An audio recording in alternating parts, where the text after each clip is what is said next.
यहाँ पे दिया हुआ है द्वितीय विश्व युद्ध के परिणाम, तत्कालिक परिणाम क्या हुए द्वितीय विश्व युद्ध के अंत में, वो यहाँ पे हम देखने वाले। तो चलिए शुरू करते हैं। तो नंबर 1 दिया आर्थिक परिणाम। इस महायुद्ध से विश्व में भयंकर विनाश हुआ था। द्वितीय महायुद्ध में भाग लेने वाले सभी राष्ट्रों का यहाँ पे बेशुमार खर्च हुआ था। अमेरिका ने लगभग $350 और अन्य राष्ट्रों ने $1000 से भी अधिक खर्च किया था द्वितीय विश्व युद्ध के समय। उतनी ही मूल्यवान संपत्ति का नाश हुआ था जितना उन लोगों ने खर्च किया था। इंग्लैंड ने 2000 करोड़ की संपत्ति खोई, जबकि जर्मनी की हानि की तो कल्पना ही नहीं कर सकते। द्वितीय महायुद्ध के लिए विश्व के राष्ट्रों ने युद्ध में उपयोगी शस्त्र सामग्री के उत्पादन को महत्व दिया था, इसलिए जीवनोपयोगी यानी जीवन ही उपयोगी आवश्यकता की वस्तु का अभाव पैदा हुआ, उत्पादन घटा और मूल्यवान वहां पे बढ़ा। लोगों को रोजी रोटी की कमी पड़ने लगी, लोगों का आर्थिक जीवन अस्त व्यस्त हो गया था। परिणाम स्वरूप विश्व के राष्ट्रों में महामंदी और विश्व की राजनीति एवं अर्थव्यवस्था में युग प्रवर्तक परिवर्तन हुए थे। मतलब ये परिणाम हुए, यानी कह सकते हैं द्वितीय विश्व युद्ध के परिणाम में अमेरिका ने $350 और जबकि जो अन्य राष्ट्र जो थे वो उसके साथ जो मिले हुए उन लोगों ने $1000 खर्च किया था।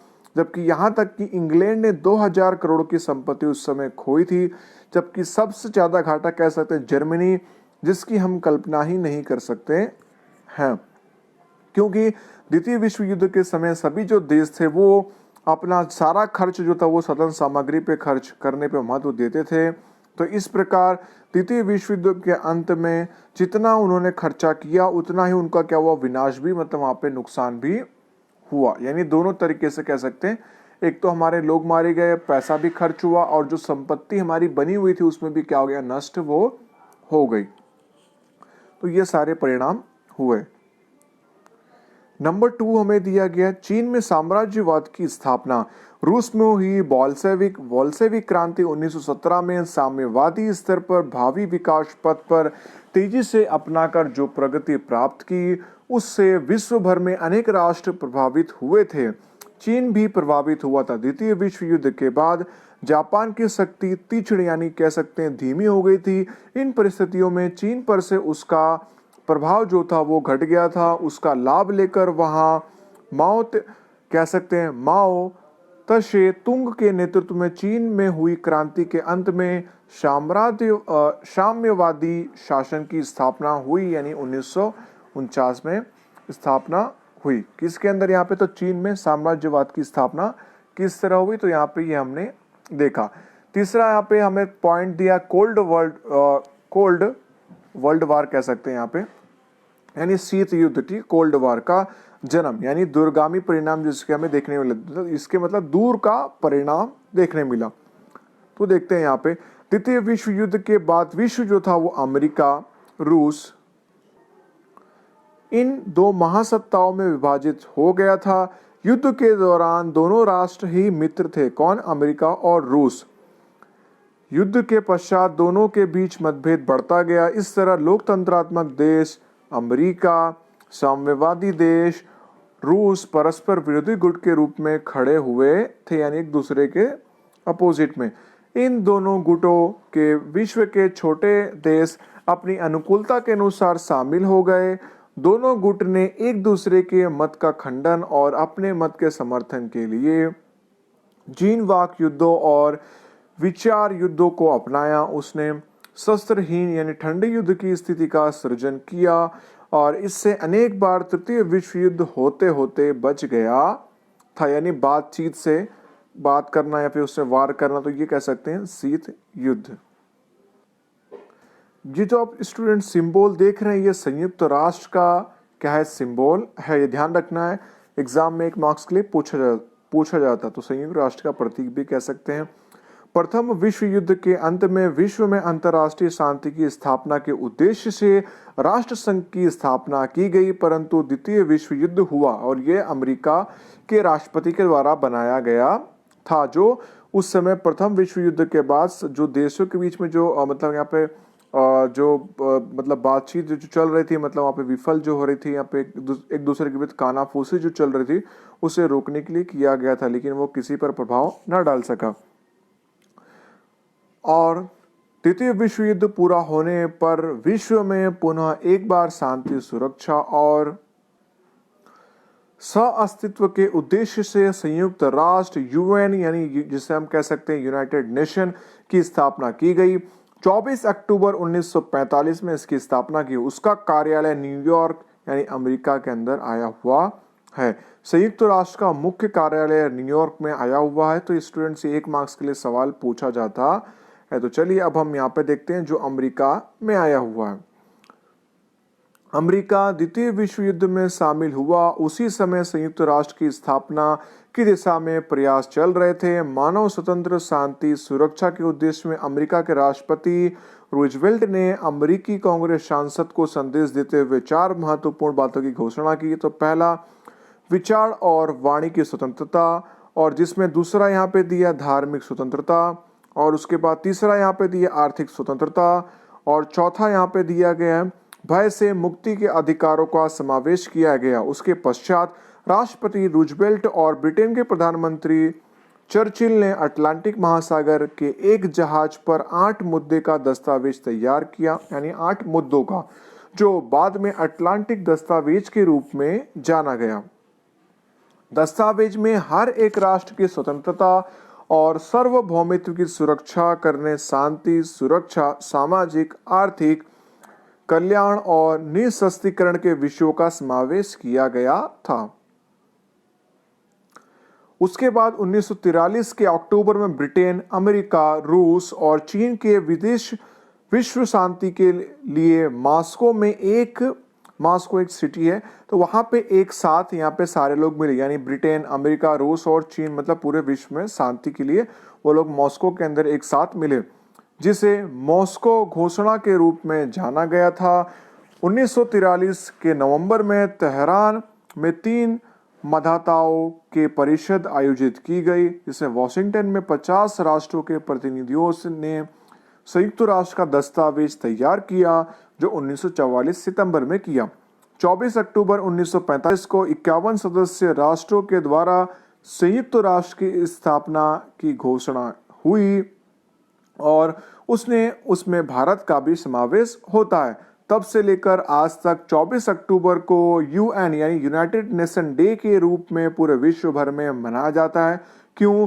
क्योंकि उस दिन संयुक्त राष्ट्र यानी यूनाइटेड नेशन की स्थापना की गई थी। कब? 24 अक्टूबर 1945 को, जिसमें 51 राष्ट्रों के द्वारा, मतलब यहाँ पे कह सकते हैं सम्मिलित हुए, उन सारे गुटों को मिलाकर यहाँ पे यूएन की स्थापना की गई, जिसमें भारत भी शामिल है। वर्तमान समय में संयुक्त राष्ट्र में कुल 193 देश हैं।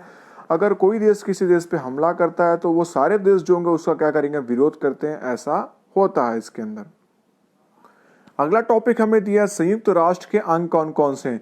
तो संयुक्त राष्ट्र ने अपने उद्देश्यों को सिद्ध करने के लिए जिस तंत्र का गठन किया था उसे निम्नलिखित उसके 6 अंग हैं, जिसमें पहला सचिवालय, सामान्य सभा, सुरक्षा समिति, चौथा आर्थिक और सामाजिक समिति, 5वां अभिभावक समिति, और 6वां अंतर्राष्ट्रीय समिति। यानी कुल इसके 6 मुख्य अंग हैं जो यहाँ पे दिए गए हैं। यानी सचिवालय विभाग वाला वो अपना काम करता है, सुरक्षा समिति वाला वो अपना काम करता है, आर्थिक और सामाजिक समिति वाला वो अपनी देखरेख, सभी को अंदर डिवाइड कर दिया गया। इसके कुल 6 अंग के रूप में है।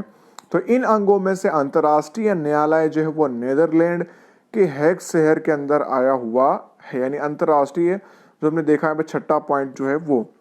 उसके अतिरिक्त अन्य समिति का मुख्य कार्यालय अमेरिका के न्यूयॉर्क के अंदर आया हुआ है, यानी बाकी जो समिति है उसका मुख्य कार्यालय जो है वो अमेरिका के न्यूयॉर्क में आया है।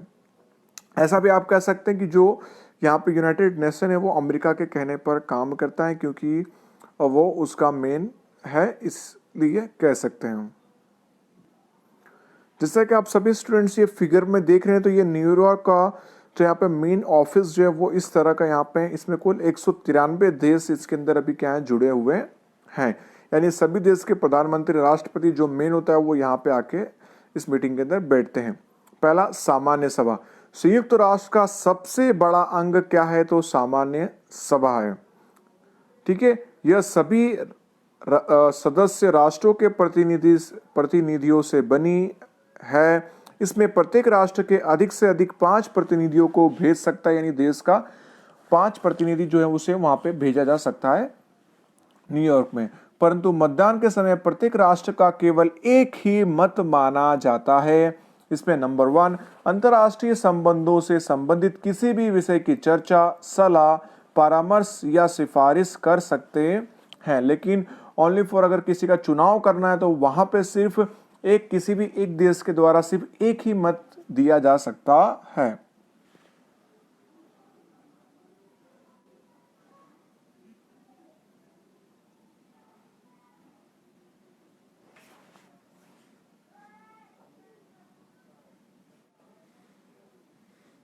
उसके बाद हम यहाँ पे आगे देखते हैं, तो आगे देखते हैं स्टूडेंट्स यहाँ पे, तो 5 स्थायी सदस्यों की एक सत्ता को निषेधाधिकार यानी वीटो पावर भी कहा जाता है। रूस ने सबसे अधिक बार इसका उपयोग किया है। तो यहाँ पे स्टूडेंट्स किसने सबसे ज्यादा बार यहाँ पे यूज किया, तो वो यहाँ पे दिए गए, यानी सोवियत रूस ने 122 बार, चीन ने सिर्फ 4 बार, फ्रांस ने 18 बार, ब्रिटेन ने 32 बार, अमेरिका ने 82 बार वीटो पावर यहाँ पे यूज किया गया है। जो यहाँ पे 2006 तक स्थायी सदस्यों के द्वारा वीटो पावर के लिए किए गए उपयोग का चार्ट यहाँ पे स्टूडेंट्स हम देख रहे हैं। तीसरा पॉइंट ये आर्थिक और सामाजिक समिति। इस समिति को इकोसॉक भी कहा जाता है। इसमें कुल 54 सदस्य। सामान्य सभा अपने निवृत्त होने वाले 2/3 सदस्यों को 3 वर्ष के लिए निर्वाचित करती है। यह समिति धर्म, जाति, प्रादेशिक भेदभाव के बिना विश्व के देशों के लोगों का जीवन स्तर जो है वो ऊंचा लाने में प्रयास करती है। और यह समिति, इसकी उप समितियां विश्व भर में कार्य करती हैं, जैसे WHO विश्व स्वास्थ्य संस्था विश्व के मानवों के स्वास्थ्य सुधार का कार्य करती है। जिस दूसरा दिया यहाँ पे IMF यानी अंतर्राष्ट्रीय बैंक, जिसे वित्तीय संचित पूंजी भी कहा जाता है, यानी वित्तीय स्थिरता स्थापित करने का कार्य करती है। यहाँ पे अब स्टूडेंट्स आप फिगर भी देख सकते हो यहाँ पे। ठीक है, ये सारी क्या है, संस्थाएं हैं। तो स्टूडेंट्स यहाँ पे आप जो ये फिगर, आप जिसका सिंबल वगैरह आप देख रहे हैं इस फिगर के अंदर, FAO, फिर उसके बाद ILO, उसके बाद यूनिसेफ, उसके बाद यूनेस्को, तो यहाँ पे इसके बारे में पूरे डिटेल दिए, उसे हमें पढ़ते हैं। FAO यानी अंतर्राष्ट्रीय खाद्य और कृषि संस्था, यह कृषि उत्पादन, वन, मत्स्य उत्पादन में वृद्धि करने अथवा तो पोषण का स्तर ऊंचा लाने में सहायता करती है। उसके बाद ILO यानी अंतर्राष्ट्रीय मजदूर संस्था, विश्व के मजदूरों को अधिकार और न्याय दिलाने का कार्य करती है। उसके बाद तीसरा रह हमारा यूनिसेफ यानी 3.9, बालकों के लिए आकस्मिक सहायता अनुदान, यानी विश्व के बालकों का स्वास्थ्य सुधारने के लिए पौष्टिक आहार, शिक्षा और बाल कल्याण की प्रवृत्ति पर कार्य करती है। कौन करती है? यूनिसेफ करती है। यहाँ पे आप सिंबल देख रहे हैं ये। तो स्टूडेंट्स ये सिंबल जो है वो हर साल एग्जाम में पूछा जाता है कि ये फिगर किसका है, इसका कार्य क्या है, ये बताया जाता है आपको। अगर 1 मार्क्स के लिए पूछेगा तो आपको सिर्फ दे देगा ये फिगर किसका है, नीचे आपको 4 ऑप्शन मिल जाएंगे, चारों ये नाम दे दिए जाएंगे। ठीक है स्टूडेंट्स, उसके बाद चौथा में दिया यूनेस्को यानी शैक्षणिक, वैज्ञानिक और सांस्कृतिक संस्था। यह संस्था निरक्षरता निवारण, शिक्षा के द्वारा मानव का जीवन स्तर ऊंचा उठाने, शिक्षा, विज्ञान, सांस्कृतिक साधनों का राष्ट्र के बीच परस्पर सहयोग बढ़ाने का कार्य करती है यह संस्था यूनेस्को। इसके अतिरिक्त उसकी उप संस्थाएं और प्रादेशिक समिति भी हैं जो विविध कार्य करती हैं। नंबर 4, अभिभावक समिति। इस समिति में सुरक्षा परिषद के 5 स्थायी सदस्य राष्ट्र होते हैं। उसमें सामान्य सभा के द्वारा चुने गए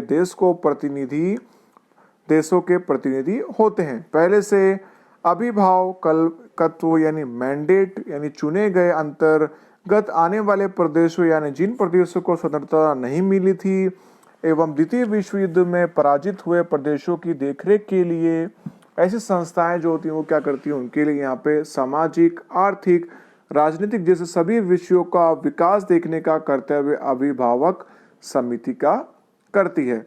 5वां पॉइंट, अंतर्राष्ट्रीय न्यायालय। इसका मुख्य न्यायालय नीदरलैंड के हेग शहर में आया गया है। इसमें कुल 15 न्यायाधीश यानी जज हैं। उसकी निवृत्ति 9 वर्ष के लिए होती है। किन्हीं दो राष्ट्रों के बीच होने वाले विवादों का निपटारा करती है अंतर्राष्ट्रीय न्यायालय, जो हमने पहले देखा। उसके बाद राष्ट्रों के बीच होने वाले झगड़े यदि न्यायालय के समक्ष प्रस्तुत किए जाएं तो उसका फैसला करती है और कानूनी सलाह देने का भी कार्य करती है अंतर्राष्ट्रीय न्यायालय, यानी विश्व का न्यायालय कह सकते हैं आप। संयुक्त राष्ट्र के महामंत्री के कार्यालय को सचिवालय कहा जाता है, यानी संयुक्त राष्ट्र का जो महामंत्री का जो कार्यालय होगा उसे हम सचिवालय कहते हैं। सामान्य सभा अपने महामंत्री की नियुक्ति 5 वर्ष के लिए करती है। महामंत्री के कार्यों में सहायता करने के लिए मंत्री, व्यवस्थापक, सहायक, अनुवादक और विशेषज्ञों का समावेश किया जाता है, मतलब उसकी जानकारी के लिए, किसी सलाह मशवरा के लिए। संयुक्त राष्ट्र का सचिवालय जो है वो कहाँ है? न्यूयॉर्क में आया हुआ है। विश्व में शांति स्थापना हो और विश्व एकता और विश्व बंधुत्व का स्वप्न साकार करने के लिए संयुक्त राष्ट्र क्या है? प्रयत्नशील है। तो आई होप आप सभी स्टूडेंट्स को ये चैप्टर जो है वो पढ़ने